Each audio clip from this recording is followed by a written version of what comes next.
Friends, law of attraction గురించి మీరు చూసిన అన్ని వీడియోలో కామన్గా ఉండే క్వాలిటీ ఏంటంటే, మనం ఏదైతే ఆలోచిస్తామో మన ఫీలింగ్స్ ఎలా ఉంటాయి, మన బిలీఫ్స్ ఏవైతే ఉన్నాయి, మన నమ్మకాలు ఏవైతే ఉన్నాయో దానికి అనుగుణంగానే మన లైఫ్లోకి రిజల్ట్స్ వస్తుంటాయి.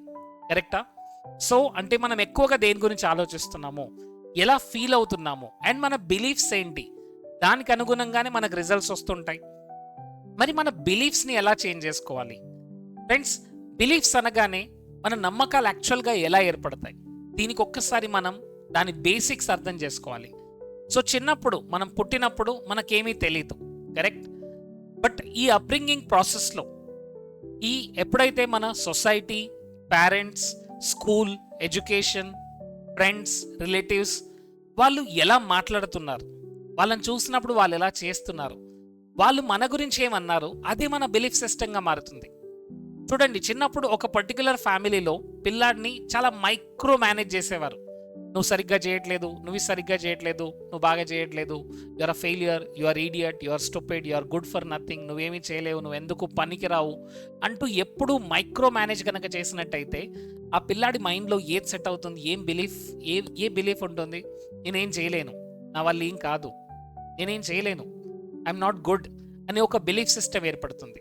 అండ్ అందువల్ల చూడండి, మనకు చాలా డ్రీమ్స్ ఉంటాయి, గోల్స్ ఉంటాయి, ఇవన్నీ కూడా కాన్షియస్ మైండ్లో ఉన్నాయి. బట్ సబ్ కాన్షియస్ మైండ్లో ఉంది ఏంటి? This is very difficult. డబ్బు ఆన్ చేయడం చాలా డిఫికల్ట్. డబ్బు ఊరికేనే మన దగ్గరికి రాదు. డబ్బు రావాలంటే చాలా కష్టపడాలి, రైట్? ఇలాంటి డిసెంపవరింగ్ బిలీఫ్స్ ఉండడం వల్ల చాలామంది వాళ్ళు మనీని సరిగ్గా అట్రాక్ట్ చేసుకోలేకపోతున్నారు అండ్ రీచ్ అవ్వలేకపోతున్నారు. సో ఫ్రెండ్స్, ఒక్కసారి చూడండి, మీరు ఏదైతే స్ట్రాంగ్గా బిలీవ్ చేస్తున్నారో అది ఈజీగా మీకు దొరుకుతుంది, రైట్? ఫర్ ఎగ్జాంపుల్, కొంతమంది చూడండి నెగిటివ్ బిలీఫ్స్ ఎంత స్ట్రాంగ్ అనుకుంటారు. చూసారా, నేను చెప్పానా నాకు ఈ జాబ్ రాదని, ఎందుకంటే చాలా కాంపిటీషన్ ఉంది, నాకు ఈ జాబ్ రాదని నాకు తెలుసు, చూసావా వచ్చిందా, నాకు రాలేదు అంటే చూడండి వాళ్ళ నమ్మకం ఏంటి, ఈ జాబ్ నాకు రాదు, రైట్? చూసావా నేను లేట్ అవుతానని, లేట్ అయ్యామా లేదా? ఎస్. ఈరోజు మనకు బస్ మిస్ అవుతుందని చెప్పానా, బస్ మిస్ అయిందా? చూడండి ఎంత స్ట్రాంగ్గా నమ్ముతున్నారు. నువ్వు బయటికి వెళ్ళకమని చెప్పాను, నీకు జలుబు వస్తుందని చెప్పాను, చూసావా జలుబు వచ్చిందా? చూడండి వాళ్ళు ఏం మాట్లాడుతున్నారు అంటే ఏదైతే వద్దో దాని గురించే మాట్లాడుతున్నారు. ఎక్కువగా దాని గురించి మాట్లాడడం ద్వారా ఆ నమ్మకాల్లో ఎంత స్ట్రాంగ్ బిలీఫ్ సిస్టమ్ ఏర్పడుతుందో ఒకసారి చూడండి, రైట్? సో ఇక్కడ అర్థం చేసుకోవాల్సిన ఇంపార్టెంట్ కాన్సెప్ట్ ఏంటంటే, యూనివర్స్ లాంగ్వేజ్ లేదండి. యూనివర్స్కి లాంగ్వేజ్ అర్థం కాదు. యూనివర్స్కి అర్థమయ్యేది ఏంటంటే ఫీలింగ్స్, వైబ్రేషన్స్. అండ్ ఈ వైబ్రేషన్స్ ఎక్కడి నుంచి వస్తాయి? బిలీఫ్ నుంచి వస్తాయి. ఎస్, మీరు ఒక 200 మంది ముందు పబ్లిక్ స్పీకింగ్ చేయబోతున్నారు, మాట్లాడబోతున్నారు. సో అప్పుడు మీ పైన మీకున్న నమ్మకం ఏంటి? మీరు కాన్ఫిడెంట్గా మాట్లాడతారా లేదా మీరు లో కాన్ఫిడెన్స్తో మాట్లాడతారా అనేది డిసైడ్ ఎవరు చేస్తారు? మీ belief system, your own self limiting belief system. Self limiting belief system అయితే ఏం చేస్తుంది? నేను సరిగ్గా ప్రిపేర్ అవ్వలేదు, నేను మిస్టేక్ చేస్తానేమో, what if I make mistake, and exactly అక్కడ మిస్టేక్ చేసి వస్తారు, మర్చిపోయి వస్తారు. ఎందుకంటే అక్కడ ఉన్న బిలీఫ్ సిస్టమ్ ఏంటి? Self limiting belief system. అదే కనుక ఒక ఎంపవరింగ్ బిలీఫ్ సిస్టమ్ ఉన్నట్టయితే, నేను చాలా బాగా ప్రిపేర్ అయ్యాను, ఈ 200 మెంబర్స్లో ఈ టాపిక్ గురించి నాకంటే ఎక్కువ ఎవ్వరికీ నాలెడ్జ్ లేదు అని స్ట్రాంగ్గా బిలీవ్ చేస్తారు, అక్కడికి వెళ్తారు, డెలివర్ చేస్తారు, మళ్ళీ వస్తారు. సో ఇక్కడ ఏం జరిగింది? You believe that you give your best, అంటే మీరు నమ్ముతున్నారు కాబట్టి మీరు అక్కడ ఇచ్చారు. సో అంటే స్ట్రాంగ్గా ఇక్కడ ఏంటంటే బిలీఫ్ సిస్టమ్. సో మనం ఏదైతే కంటిన్యూస్గా మాట్లాడుతున్నాం, కంటిన్యూస్గా ఆలోచిస్తున్నామో అదే మన బిలీఫ్ సిస్టంగా మారుతుంది. సో కొంతమంది పిల్లలు చూడండి మ్యాథ్స్ని చాలా ఎంజాయ్ చేస్తుంటారు, ఐఎమ్ గుడ్ ఎట్ మ్యాథ్స్ అని బిలీవ్ చేస్తారు. ఎలా బిలీవ్ చేస్తున్నారు, ఎందుకు అలా బిలీవ్ చేస్తున్నారు? బికాస్ చిన్నప్పుడు వాళ్ళు స్కూల్లోకి వెళ్ళినప్పుడు వాళ్ళ ఇంట్లో వాళ్ళ mom and dad, father, mother, friends, relatives వాళ్ళందరూ ఏమన్నారంటే, అరే నువ్వు మ్యాథ్స్ బాగా చేస్తావు, యువర్ అ గుడ్ స్టూడెంట్, నీకు మ్యాథ్స్ బాగా ఈజీగా అనిపిస్తుంది, యువర్ అ గుడ్ స్టూడెంట్ అంటూ ఆ మైండ్లో ఆ అబ్బాయి ఎలా బిలీవ్ చేసేలాగా చేశారంటే, maths is very easy subject, maths చాలా ఈజీగా వచ్చేస్తుంది. And thanks to the teachers who helped him, because ఫైనల్గా తన బిలీఫ్ సిస్టమ్ ఏంటంటే maths is easy, I enjoy maths. But కొంతమంది అదే మ్యాథ్స్ సబ్జెక్ట్ని చాలా డిఫికల్ట్గా అనుకుంటారు. ఎందుకు? బికాస్ వాళ్ళ బిలీఫ్ సిస్టమ్ ఏంటి? Maths is difficult. చిన్నప్పుడు వాళ్ళ సరౌండింగ్లో ఎలా ఉన్నారు? అరే నీకు మ్యాథ్స్ రావట్లేదు, నువ్వు చిన్న సమ్స్ కూడా సరిగ్గా చేయట్లేదు, సిల్లీ మిస్టేక్ చేస్తున్నావు, you are idiot, you are duffer, you are good for nothing, నువ్వు ఎందుకో పనికిరావు అంటూ ఆ బిలీఫ్ సిస్టమ్ రిపీట్ అయ్యేలా చేశారు. సో బేసిక్గా చిన్నప్పుడు మనకు ఎలాంటి బిలీఫ్స్ లేవు, బట్ ఈ ప్రాసెస్లో మనకు చాలా చాలా డిఫరెంట్ బిలీఫ్ సిస్టమ్స్ అన్నీ కూడా మనలోకి వచ్చాయి, రైట్? అండ్ ఇంకా చూడండి, కొన్ని సిచ్యువేషన్స్లో, కొన్ని ఈవెంట్స్లో, సిమిలర్ ఈవెంట్స్లో ఇద్దరు వ్యక్తులు డిఫరెంట్గా రియాక్ట్ అవుతారు, డిఫరెంట్గా రెస్పాండ్ అవుతారు. ఒకే పర్సన్ ఒకే సిచ్యువేషన్లో రెండు డిఫరెంట్ టైమ్స్లో డిఫరెంట్గా రియాక్ట్ అవుతారు. మీరు చూడండి, మార్నింగ్ లేచారు, కొన్ని మార్నింగ్ రిచువల్స్ మీరు ప్రాక్టీస్ చేశారు. ప్రాక్టీస్ చేసిన తర్వాత సడన్గా మీరు అక్కడ ఫోన్లో చూస్తే మీ బాస్ మెసేజ్ ఉంది, ఏంటి, ఈరోజు ఇంపార్టెంట్ ప్రెజెంటేషన్ ఉంది, నువ్వు తొందరగా రావాలి. ఎస్, ఆ రోజు మీ హ్యాపీ మూడ్ ఉంది కాబట్టి, మీరు నిద్ర లేవగానే ఒక మంచి మూడ్తో మీ డే స్టార్ట్ చేశారు కాబట్టి, ఆ మెసేజ్ చూసిన తర్వాత కూడా మీరు ప్యానిక్గా ఫీల్ అవ్వట్లేదు, చాలా కూల్గా ఉన్నారు. అండ్ మీ వైఫ్ మీకు కాఫీ ఇచ్చింది, కాఫీ కింద పడిపోయింది, మీ పాప వచ్చి కాఫీ కింద పడేసింది, అది మీ షర్ట్ పాడైపోయింది, అక్కడ కూడా మీరు రిలాక్స్గా ఉన్నారు. ఇట్స్ ఓకే, నో ప్రాబ్లం, ఎందుకంటే మీరు హ్యాపీ మూడ్లో ఉన్నారు చూడండి. బట్ అదే సిచ్యువేషన్ ఇంకొక డే కనుక జరిగినట్టయితే, వేర్ మీరు చాలా ఇరిటేటెడ్గా ఉన్నారు, మార్నింగ్ రిచువల్ చేయలేదు, లేట్ అవుతుంది, అండ్ సడన్గా మీరు బాస్ మెసేజ్ చూసారు, తొందరగా రావాలి, ఈరోజు మీటింగ్ ఉంది. What the heck is this, ఏంటి, ఈ బాస్కి ఏమైనా పని ఉందా లేదా, ఇప్పుడు మెసేజ్ పెడతాడా?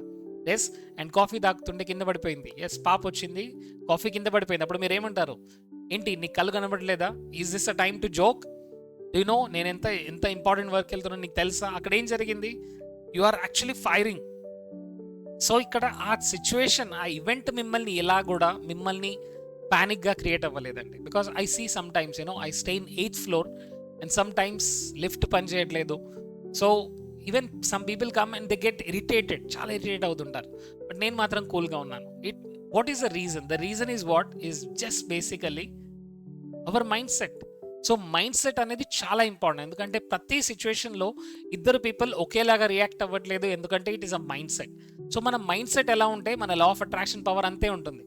మీరెంత మైండ్ సెట్లో లోగా ఫీల్ అవుతున్నారో అంత లా ఆఫ్ అట్రాక్షన్ అంత డిఫికల్ట్గా అవుతుంది, అంత అట్రాక్షన్ పవర్ డిఫికల్ట్గా అవుతుంది. యాక్చువల్గా చూడాలంటే మీరు ఏమీ అట్రాక్ట్ చేయరండి, విల్ అట్రాక్ట్ నథింగ్. మ్యాగ్నెట్ చూడండి, మ్యాగ్నెట్ ఐరన్ పీసెస్ ముందు పెడితే మ్యాగ్నెట్ ఏమీ చేయదు, ది జస్ట్ కమ్. ఐరన్ అక్కడికి వచ్చి అట్రాక్ట్ అవుతుంది, ఇక్కడ మ్యాగ్నెట్ ఏం చేయట్లేదు, iron just comes and attract. ఇక్కడ మన లైఫ్లో కూడా అలానే ఉంటుందండి. సిమిలర్ థాట్స్, యాక్చువల్గా వైబ్రేషన్ హైలో ఉండకపోవడం ద్వారా రైట్ థాట్స్ రావట్లేదు. చాలా మంది చూడండి, లైఫ్లో ఎలాంటి గోల్ లేకుండా టైం పాస్ చేసుకుంటూ ఉంటారు, ఏదో ఒక వీడియో ర్యాండమ్గా అటు ఇటు వీడియో చూస్తుంటారు, అండ్ నాకు ఇది కావాలి, అది కావాలి, నాకు ఇంత డబ్బు కావాలి అని అనుకుంటారు. But no action, no planning and nothing. So results వస్తున్నాయి మరి, నో రిజల్ట్స్, కరెక్ట్? సో ఇక్కడ క్లియర్గా అర్థం చేసుకోవాల్సింది ఏంటంటే, the law of attraction power states that my thoughts, feelings and beliefs, నా థాట్స్, నా ఫీలింగ్స్ అండ్ నా బిలీఫ్స్, నా నమ్మకాలు ఏవైతే ఉన్నాయో, they have the ability to shape my reality. అదే నా రియాలిటీని డిసైడ్ చేస్తుంది. రియాలిటీ, నా లైఫ్లో వచ్చేదంతా కూడా నేనేం బిలీవ్ చేస్తున్నాను, నేను నమ్ముతున్నాను, నేను ఎలా ఫీల్ అవుతున్నాను. By focusing on positive and empowering thoughts. Yes, ఎలాంటి సిచ్యువేషన్ అయినా సరే, ఎలాంటి డిఫికల్ట్ అయినా సరే, మనం ఎలా చూడాలి అంటే, yes, I'm going to win this game. దాన్ని మనం బిలీవ్ చేయాలి. ఎందుకంటే my dear friends, remember this, ఒక గేమ్ ఆడుతున్నప్పుడు ఒక ప్లేయర్ ముందుగానే డిసైడ్ అయ్యాడు, నేనేం చేయలేను, నా వల్ల ఏం కాదు అని కనుక అనుకుంటే అక్కడ తను సరిగ్గా ఆడగలడా? ఆడలేడు. ఎందుకంటే తన మైండ్ సెట్ ఫస్టే తను ప్రిపేర్ అయ్యాడు. చూడండి, మీరు లా ఆఫ్ అట్రాక్షన్ నమ్మినా నమ్మకపోయినా, మీరు మేనిఫెస్టేషన్ చేయాలనుకున్నా చేయలేకపోయినా, పాజిటివ్ థింకింగ్ అనేది మన లైఫ్లో మనం చాలా ముందుకు తీసుకెళ్తుంది, గుర్తుంచుకోండి. ఎందుకంటే ఇక్కడ మనకు 2 ఆప్షన్స్ ఉన్నాయండి, కూర్చొని ఏడవడము లేదా ముందుకు వెళ్ళడం. ఎందుకంటే మనకు రిజల్ట్స్ అనేది అప్పుడే వస్తాయండి. So by focusing on positive and empowering mindset, we can manifest the life that we desire. మనకు ఎలాంటి లైఫ్ కావాలి, ఎలాంటి డిజైర్డ్ లైఫ్ కావాలి, అది మనం అబ్సల్యూట్గా అట్రాక్ట్ చేసుకోగలము. ఎప్పుడైతే when we have clarity in our mind, మన మైండ్లో మనం ఏదైతే కంటిన్యూస్గా చూస్తామో అదే లోపలికి వెళ్తుంది. My dear friends, remember this, ఏదైతే కంటిన్యూస్గా మనం చూస్తూ ఉంటాం, వింటూ ఉంటాం, దేనిపైన అయితే ఫోకస్ చేస్తున్నామో అదే మైండ్లోకి వెళ్తుంది. అంటే మన దగ్గర ఒక ఫిల్టర్ ఉందండి, ఎవరిని అలౌ చేయాలి, ఎవరిని అలౌ చేయొద్దు, ఎంపవరింగ్ని అలౌ చేయాలా, డిసెంపవరింగ్ని అలౌ చేయొద్దా. ఎగ్జాక్ట్లీ ఈ పవర్ని ఎవరు తీసుకోలేరు మన దగ్గర నుంచి. ఎందుకంటే ఇది పవర్తో మనం పుట్టాం, ఈ పవర్ మనలో ఉంది. దేన్ని నేను మైండ్లో తీసుకోవాలి, దేన్ని మైండ్లో తీసుకోవద్దు, రైట్? ఏ డేటానైతే నేను ప్రాసెసింగ్ చేస్తున్నాను, దేన్ని చూస్తున్నాను, వింటున్నాను, ఫీల్ అవుతున్నాను, చదువుతున్నాను, అదే నా మైండ్లో ప్రాసెసింగ్ అవుతూ వెళ్తుంది. So let us put something good in our mind. ఎందుకంటే మైండ్లో ప్రతి వేసేదాన్ని సీడ్ అనుకోండి. ఒక విత్తనం మన మైండ్లో వేస్తున్నాం. సో మంచి విత్తనాలు వేస్తేనే మంచి ఫ్రూట్స్ వస్తాయి. బయట ప్రపంచం పైన మనం డిపెండ్ ఉండొద్దండి. ఏదో నేను చేస్తాను, ఏదో నవగ్రహాలు సరిగ్గా లేదు, నా జాతకం సరిగ్గా లేదు, ఈరోజు డేట్ సరిగ్గా లేదు, ఈరోజు ముహూర్తం సరిగ్గా లేదు, ఈరోజు అమావాస్య ఉంది, ఈరోజు నా రాశి ఫలాలు సరిగ్గా లేవు. బయట ప్రపంచం ఏది కూడా మన లైఫ్ని డిసైడ్ చేయట్లేదండి.